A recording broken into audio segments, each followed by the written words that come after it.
Hi everyone, welcome back and happy 2023. At least over here it's 2023 already. If over at your place it's not 2023 yet, regardless, happy advanced new year. So in this video, I'll be talking about the stuff that I like for 2022. My favorite stuff is not necessarily the best, and not many products actually came through the lab. So regardless, I'm going to share with you the things that I like. Not every category will have something that I like, but I hope this sharing will be educational. And speaking of that, the new tagline for goldfries this year will be Curious, Experiment, Educate. So let's begin with what I want to share. Starting off in the lineup is the CPU, of which my favorite CPU is the Intel Core i5 13600K, and following it is the 12400F, which I think both are really great value for money depending on which segment you're going for. The 13600K, it's fast, it's great at pushing frame rates and all, even works very well on DDR4 systems. Nevertheless, I'm not leaving AMD out of the picture simply because I think their latest 7000 series CPU are great, especially the 7950X, which is a great choice if you are going you have your workload, your work is using CPU, multi-core CPU, is that your work is, pardon me for being a bit lost on this one. Basically, if your work is able to utilize CPUs, their cores utilizing, and your workload really takes advantage of all that, 7950X is the way to go, with the 7900X being behind it. Either way, great choice of CPUs around for your needs. Now for the next category, let's talk about CPU cooler, of which in this category only one, which is the LT720 from Deepcool that I reviewed a few days ago. Last year, yes, a few days ago. So my review of that one, do check it out if you haven't. It retails at RM519 if you get it. A splendid, superb cooler. Nothing much else to say about it, other than I like that the fans are not RGB, spare me the cable handling and all that, and it performs very well. That's pretty much that. Next category is motherboard, of which my favorite is the B660 MPG Riptide from ASRock. It retails at RM619, and then, well, what I like about that board is it's affordable, B660, but you can use high-end CPUs because it has good VRM count and VRM cooler. It will handle almost anything, in fact I think anything, like a champ. At that price point, it's unbeatable. Following it, I do like other models, like say the ITX model. My favorite would be H670M ITX AX, of which it has two M.2 slots at the top. It comes with AX, really great value for money. You don't have to go with the Z690 version. And the B660 version, though is good, the VRM is lacking. So H670M ITX AX, do look up for that one. And then one that is not in Malaysia is the B650 Live Mixer. From the leaked images, it looks ugly. I wasn't expecting it to be nice at all, but the actual product is actually beautiful. But why is it in my list here? It's not because of the looks, but rather because of the quality of life feature, which is the massive amount of USB ports. I like that. So yeah, that's for the motherboard. So as you can see, I'm covering just ASRock motherboard because being the person handling ASRock, my friends from Asus, MSI, Gigabyte are not sending motherboards over because they know the conflict of interest, so we'll leave it at that. I'm sure those other brands do have their good motherboards around, and there really are, but we'll not be covering those on this video. Then next category would be graphics card, of which I like the colorful iGame GeForce RTX 4090 Vulkan OCV. It retails at about RM9000. It's like any RTX 4090 in performance, but what's nice about it is that it has quality of life feature, which is the screen where you can customize it to show vital stats of your PC, whether it's for the graphics card or CPU, or if you just want to show something that you like on the screen. Yes, I think those features are the thing that make this product unique and definitely worth the price. And next one are case. Is the case part.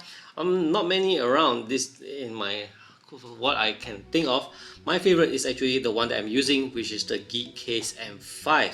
It is 10.6 liters in volume. The size itself allows it to accommodate many things, many components, including AIO and large graphics card. And what I like most about this product is that the volume, the dimension itself, is you can actually fit it into a backpack and carry it around. In the next category, we have the keyboard.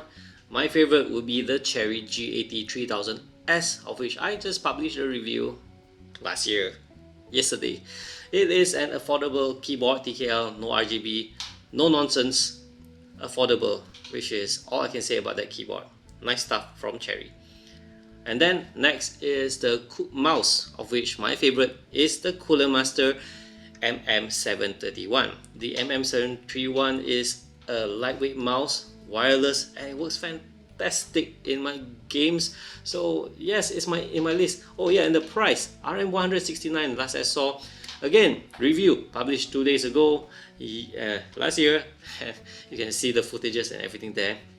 Splendid mouse, lightweight, charges fast, lasts long, and I don't have latency issues in my FPS gaming sessions. Really good mouse from Cooler Master. Now let's talk about mobile devices. I'm starting with smartphone, of which my favorite is the Infinix Hot 20, which is a very affordable smartphone at RM599. And what impressed me was the size of the screen and that I am able to play games like Genshin Impact on it and actually had enjoyable experience. Next one would be laptops or notebooks, whichever you want to call it. The one that I like is the Asus ZenBook S13 OLED. Now that one retails at about RM6000, which is a pricey laptop, and 6000 it's a plus minus, of course, depending on the specs and all that. However, it's such a splendid laptop that it is not big in size as 13. It shows you that it's 13-inch, but it's packed with power and features. So that's definitely a favorite for this year. And from this point on, we'll be looking at things that are not PC related, but they happen to be in the lab. So I'm just going to share what I like, these stuff that I like. So starting off with headphone, it is the Sony WH-1000X M5. I'm not going to argue, guys, about sound fidelity and everything, because this headphone is actually good in my book. I know some of you may say it's bad, poor, anything, depending on your expectations really. To me, it is an enjoyable headphone because it is wireless, it cancels noise very well. The sound, it's not the best of fidelity, I can tell you that. Even my cheaper headphones that produce better sound, I mean, it's kind of lose out on the highs, and the lows, like the bass part, is kind of boomy, but that's what this headphone is for. It's for that kind of experience. And Sony never claimed to be of best sound quality, but as I use it, I find it comfortable. I like it a lot. Again, it's not the choice headphone if I want to enjoy sound quality, but it's still good enough quality for me to enjoy the music I listen to. And now the price is pretty good at RM1399, but I'm sure some of you will say the the XM4 would be of better value, which I can't disagree. Yes, but I'm just talking about the one that I have with me right now, which I think is of great value. Up next, camera. Wow.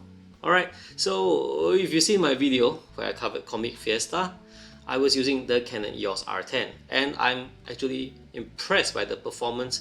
So this camera, I forgot to check the price, so I'm going to put the price on the text here. The EOS R10 is impressive for me, at least for the product that coming this year. APS-C, I know it's actually good out of the box, that newbies can just get into it and get work done, and you can use it for professional works as well, as long as you know how to navigate with the operations and all that. I think it's good stuff. So good stuff from Canon, the EOS R10. Since I'm talking about the camera, let's talk about lens. My favorite lens for this year, I've been through quite a number of lenses actually, but the one that's launched this year and I like so much is the one I'm using to record this right now, which is the Viltrox 13mm f1.4. Now the price, last I checked, is about what, 429 US, but I bought it for far less. I was one of the ones that backed the project when it was in this what do you call that, crowdfunding mode, when it was crowdfunding at the time. So I paid just about what, 300 something US for it, or maybe less, around, I think it's about 300 plus US. I just placed the order and suddenly I have a package that came in from Hong Kong in less than a month, I think. So wow, and the lens has been superb, awesome build quality. You can twist the ring around, see the aperture change very smoothly. I can show you here right now. Let's see, I can change the aperture. You can see it just turns dark when I change the aperture. I'm now recording at f1.4. Yeah, so it's a splendid lens. I totally like it. Mine is a Nikon version. I'm using it on my Nikon ZFC. So, yep, great lens, especially if you are looking for these kind of things. Last item on the list, lights. If you guys haven't noticed, I actually upgraded my, I'll never show you, but whether you observe the difference or not, actually I've upgraded my lighting to the Osmo Lumilight 1000 DX, which I think is a very nice lighting. And then what, I'm sorry, I have things here. It comes with a remote control, of which I can actually dim the lights, and now I can even off it on. But now one problem is that I do not remember what brightness I set it at. I mean, I can, on the screen itself you can see the percentage, but now I'm not sure of what brightness I am at right now. Hopefully it's the same. I can at least see the screen is sufficiently bright, so it shouldn't be far off with my original before I touch the remote control. So with that, that's the end of my 2022 favorite items. As for you, dear viewers, how about you list to me what you have, or what do you think are your favorite stuff for 2022? Let me know in the comment section. It might be something that I could actually purchase or request for a unit to review, especially if it's interesting. Do let me know, really, do let me know in the comment section, what do you find most interesting, or give me a list in fact of what you find interesting for 2022. That's all for this one. Thank you for watching. Do remember to subscribe to my channel if you haven't, and bye bye.